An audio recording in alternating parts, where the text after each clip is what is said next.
कौन लोग हैं जो वजीर आला मरियम नवाज साहिबा को बदनाम कर रहे हैं, बदनाम कर रहे हैं और सरेआम कर रहे हैं? जी मेरे पाकिस्तानियों, है तो फॉर्म 47 की वजीर आला, चोरी शुदा मैंडेट है, वोट किसी और के थे और इन्होंने फॉर्म 47 की लास्टिक पहनी हुई है।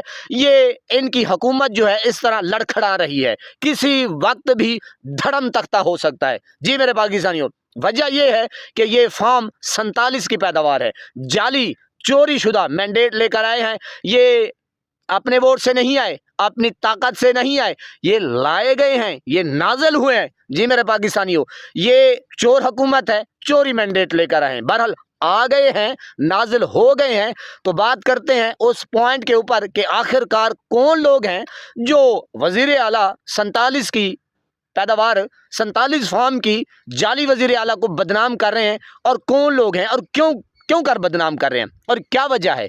तो जनाब आपके सामने मुद्दा रखते हैं कि ये वजीर आला मरियम नवाज साहिबा के कैबिनेट के लोग हैं। जी मेरे पाकिस्तानियों, वो नहीं चाहते कि ये आए, ये खानदान तंग आ गए हैं। जी असल बात ये है कि जो भी डिबेट हुई, आपको पता है, जो गुफ्तगू, जो सहाफ़ी ने सवाल पूछा और जो उसने जवाब दिया, KPK के जो मेहमान आए थे, बहरहाल ये तो बात सोशल मीडिया पे गर्दिश कर रही है, लेकिन बात उस वक्त बढ़ जाती है जब इन्हीं के कैबिनेट के लोग, वजीर मुशीर लटरम पटरम जो भी हैं जनाब, वो जाते हैं बड़े बड़े चैनलों के ऊपर, इसी पॉइंट को हवा देते हैं, तीली लगाते हैं। जब बंदा किसी को तीली लगाता है ना, तो फिर जनाब चिंगारी जो है वो भड़क उठती है। तो बजाय इस टॉपिक को सकून करने दें, ना ना ना, कौम के सामने रखना है और बताना है कि भाई ये हुआ वो हुआ। बहरहाल मैं मामला डिस्कस नहीं करना चाहता और ना आज तक मैंने समझा है। बहरहाल बात हो रही है कि आखिर ये मामला जो है ये क्यों बढ़ रहा है, और मज़ीद जहाँ जहाँ जाते हैं जनाब यही डिस्कस, भाई आपने वज़ीर आला टिकटॉकर को ऐसे कह दिया तो ये नहीं होना चाहिए, भाई ये नहीं होना चाहिए। लेकिन हो गया है ना, पहले तो उनसे पूछें कि भाई आपको किसने भेजा, जो सवाल उनसे पूछा KPK के मेहमानों से। बहरहाल जैसा सवाल वैसा जवाब उन्होंने दिया। बहरहाल एक ये पॉइंट हो गया, भाई इन्हीं के लोग जो हैं, कैबिनेट के लोग बदनाम कर रहे हैं और बड़े बड़े चैनलों के ऊपर जाके वही डिस्कशन करते हैं, भाई इस मुद्दे को छोड़ो, फेंक दो, ये ठप होगा, चुप होगा तो ठप होगा। जी अब बात को आगे लेकर चलते हैं। ये पता है कि जो नवाज शरीफ है और जो इस वक्त इमरान खान के ऊपर कौन सा ऐसा एलिगेशन नहीं लगाया गया, आपके सामने है कि वो जनाब यानी कि इद्दत में मुद्दत फलां ये वो, हर मैंने कहा जो बद किरदार लफ्ज़ कह सकते हैं आप, तो जनाब इन लोगों ने झूठे केसेस बना के इमरान खान की ज़ात के ऊपर तनकीद की।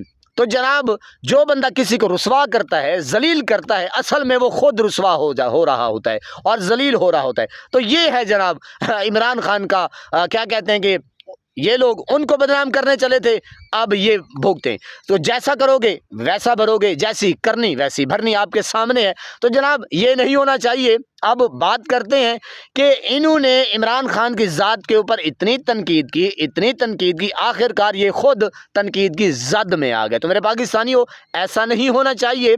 ये वही सीन है कि जैसा करोगे वैसा भरोगे, जैसी करनी वैसी भरनी। तो बात वही कि अगर ये बंदे के पुत्र बन जाएं और अपना चैप्टर क्लोज कर ले तो भाई इज्जत बच सकती थी, वरना ये इसी तरीके से चलते रहे तो अल्लाह का जो कानून है, एक इनका कानून है, वो आपके सामने है। जितनी ये कोशिश कर रहे हैं, इनका बियानिया नहीं बन रहा। जी मेरे पाकिस्तानियों, इनकी जो दाल है वो मैंने कहा वो गड़बड़ घुड़ाला हो गया। इनका जो चूरन है, जो फक्की है, वो बिल्कुल मैंने कहा चलने का नाम ही नहीं लेती, इन्हीं के गले में पड़ जाती है, इन्हीं का मजून इन्हीं के गले में पड़ जाता है। तो मकसद ये है कि ये डाकू है, चोर हैं, लुटेरे हैं, अपना इनका जो वोट बैंक है वो ख़त्म हो चुका है, ये चोरी शुदा मैंडेट लेकर आए हैं। तो क्या इज्जत होगी, क्या वक़ार होगा। जो इनके बाप हैं नवाज शरीफ, वो भी यही लोगों के ऊपर कीचड़ उछालते रहे हैं मोहतरमा बेनज़ीर भुट्टो शहीद साहिबा के साथ, और किसी की ऑडियो, किसी की वीडियो, किसी की ये, किसी की वो, और यही मरियम नवाज साहिबा भी खुद करती रही हैं। आखिरकार ये जो पता नहीं था, एक ढकी छुपी बात होती थी, हुआ करती थी, पूरी दुनिया को पता चल चुका है। गिराज वाली बात, ये वो फलां। बहरहाल मैं टॉपिक को नहीं छेड़ना चाहता। अल्लाह पाक आपको सलामत रखे, सब सब फूलों की तरह महकता हो रखे। नमाज 5 वक्त अदा करते रहा करें, वालिदैन की खिदमत क्या करें और हमसायों का रखिए खास ख्याल। हमेशा हमेशा हक और सच की आवाज़ को बुलंद करते रहा करें। जहाँ देखें किसी के साथ जुल्म ज्यादती वहीं पर अपने होने का सबूत दीजिए। अल्लाह निगहबान।